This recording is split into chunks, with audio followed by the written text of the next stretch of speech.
The South African experience was an action-packed 2-weekend trip adventure encapsulating the best that South Africa had to offer and also the less developed for comparison. Visiting Diepsloot brought the contrast in living conditions to the forefront. Just as we drove from one street to another, the stark contrast in the lives of the luxury and those in poverty was obvious and enormous.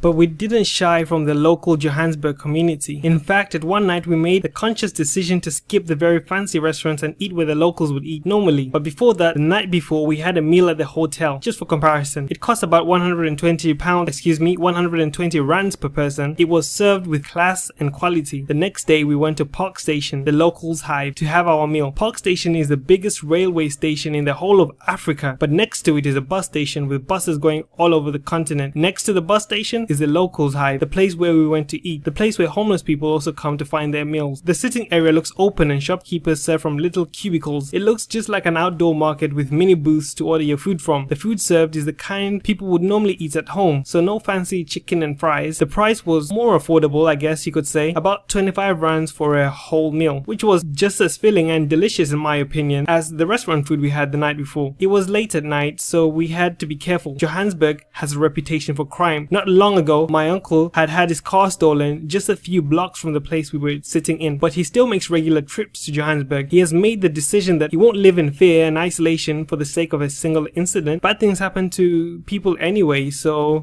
anyway, we ordered our food and sat down to eat. The kind lady brought water for us to wash our hands in a customary manner, and we began to eat. All around us, I could see homeless people waiting for people like us to finish eating and leave something so they could collect it and have their meal for that day. I was getting more uncomfortable the more I ate. How could I eat knowing that the man standing over there was starving? I just couldn't do it. An eye-opening experience, one I will be sure to remember. Uncle Bike turned to me and said, "This is why I brought you here. This is why I brought you here today. You see, these people live this way of life and have been and will continue to live this way for a very long time." As soon as I showed any sign that I was finished and about to leave, the boy next to me grabbed everything on my plate, put it in a plastic bag and left to go and collect more food.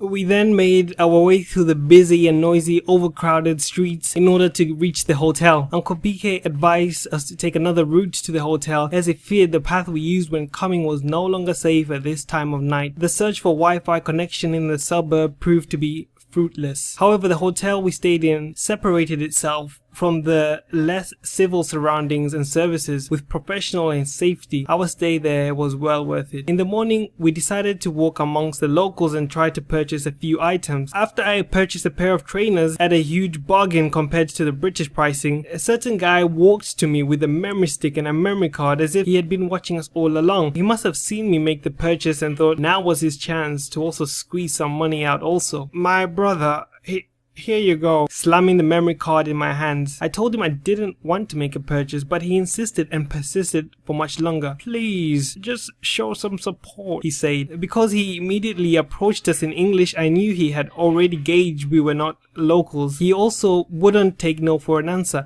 My uncle had to step in. We left the suburb of Johannesburg and went to the gated communities of Johannesburg to visit the second Monk Gymnastics headquarters to do an interview with Dirk, the CEO. When we got there, after much searching, the buildings and roads were beautiful and a good sight to behold. His staff were friendly, kind and helpful.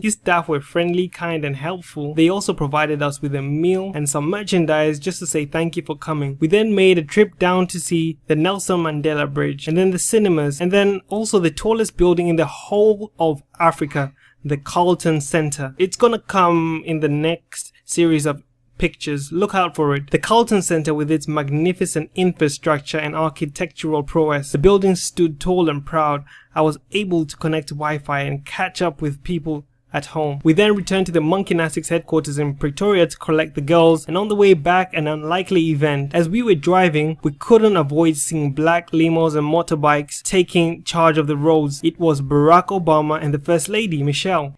They were going from Johannesburg and heading to Pretoria. We were just a few meters away from the President of the United States, and just seeing how much security is around him made me really appreciate something you just can't appreciate from watching him on TV. I thought of the book that I had about Obama sitting in my bedroom window. Wow, so it is real, I thought to myself. The famous Nelson Mandela Bridge was also among one of the great sights we got to behold. There were many other things we just didn't capture in camera, like the outdoor barbershops and many others. I guess what I'm trying to say is, South Africa was an enchanting experience.